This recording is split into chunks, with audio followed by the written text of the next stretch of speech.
वडील, पप्पा, डॅडी बोलायला किती छान वाटतं नाही? पण आपण कधी कधी मुद्दामून जाणून बुजून बाप.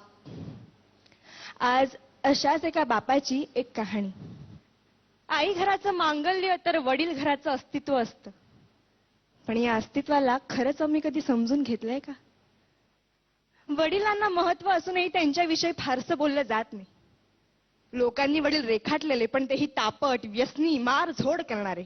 नाही, समाजात 1-2% असे वडील असतीलही, पण चांगल्या वडिलांबद्दल काय? आईकडे अश्रूंचे पाट असतात, ती रडून मोकळी होते, पण सांत्वन वडिलांनाच करावं लागतं. आणि रडणाऱ्यापेक्षा सांत्वन करणाऱ्यावर जास्त ताण पडतो, कारण ज्योतीपेक्षा समईच जास्त तापते ना. पण श्रेय नेहमी ज्योतीलाच मिळत राहतं. रोजच्या जेवणाची सोय करणारी आई आमच्या लक्षात राहते, पण आयुष्याच्या शिदोरीची सोय करणारा बाप आम्ही किती सहज विसरून जातो. आई सर्वांसमोर मोकळेपणाने रडू शकते, पण रात्री उशीत तोंड खुपसून मुसमुसतात ते आपले वडीलच असतात. स्वतःचे वडील वारले तरीही त्यांना रडता येत नाही, कारण छोट्या भावंडांना जपायचं असतं. पत्नीने अर्धवसात सोडली तरी पोरांच्या अश्रूंना आवर घालावा लागतो. जिजाऊने शिवबांना घडवलं असं अवश्य म्हणावं, पण त्याच वेळी शहाजी राजांची ओढाताण लक्षात घ्यावी. देवकी, यशोदेचं कौतुक अवश्य करावं, पण भरपुरात पोराला डोक्यावरून घेऊन जाणारा वसुदेव लक्षात घ्यावा. राम हा कौशल्याचा पुत्र अवश्य आहे, पण पुत्र वियोगाने तरफडून मरणारा पिता दशरथच होता. वडिलांच्या टाचा झिजलेला चपला, त्यांची फाटकी बनियन पाहिली की कळतं आमच्या नशिबाची भोकं त्यांच्या बनियनला पडलीत. त्यांचा दाढी वाढलेला चेहरा त्यांची काट कसर दाखवतो. मुलाला लुंगी घेतील, मुलीला गाऊन घेतील, पण स्वतः मात्र जुनीच पॅन वापरते. मुलगा सलूनमध्ये 30 रुपये खर्च करतो, मुलगी पार्लरमध्ये 25 रुपये खर्च करते, पण त्याच घरातला बाप दाढीचा साबण संपला म्हणून अंघोळीच्या साबणाने दाढी खरवडीत. तेही नाहीतर कधी कधी फक्त पाणी लावून दाढी करीत. ते आजारी पडले तरी लगेच दवाखान्यात जात नाही, ते आजाराला मुळीच घाबरत नाही. पण डॉक्टर एखादा महिना घरी आराम करायला लावेल यांची त्यांना भीती वाटते, कारण मुलीचं लग्न, पोराचं शिक्षण बाकी असतं. घरात उत्पन्नाचं दुसरं साधन नसतं, ऐपत नसते, तरी मुलाला मेडिकल इंजिनिअरिंगला प्रवेश मिळवून दिला जातो. ओढाताण सहन करून पोराला दर महिन्याला पैसे पाठवले जातात. सर्वच नसली तरी काही मुलं अशी असतात की तारखेला पैसे येताच मित्रांना परमिट रूम मध्ये पार्ट्या देतात.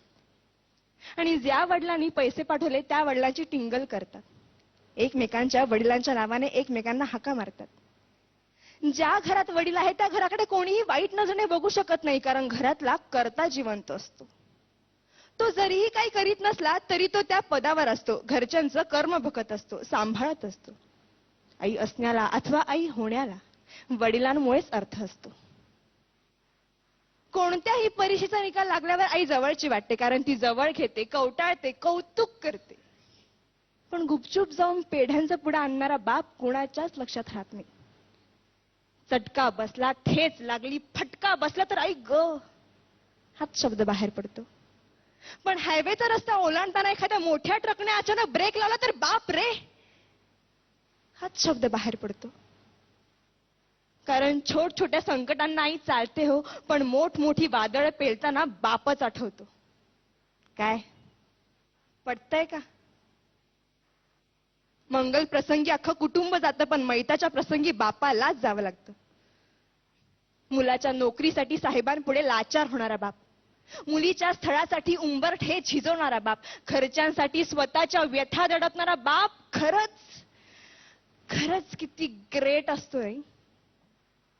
वडिलांचं महत्व कुणाला कळतं?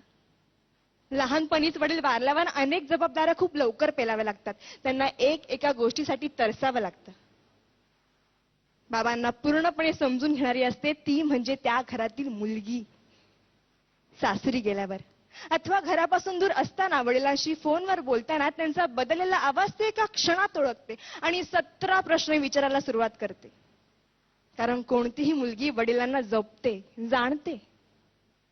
इतरांनी आपल्याला एवढंच जपावं एवढीच त्यांची अपेक्षा असते. धन्यवाद.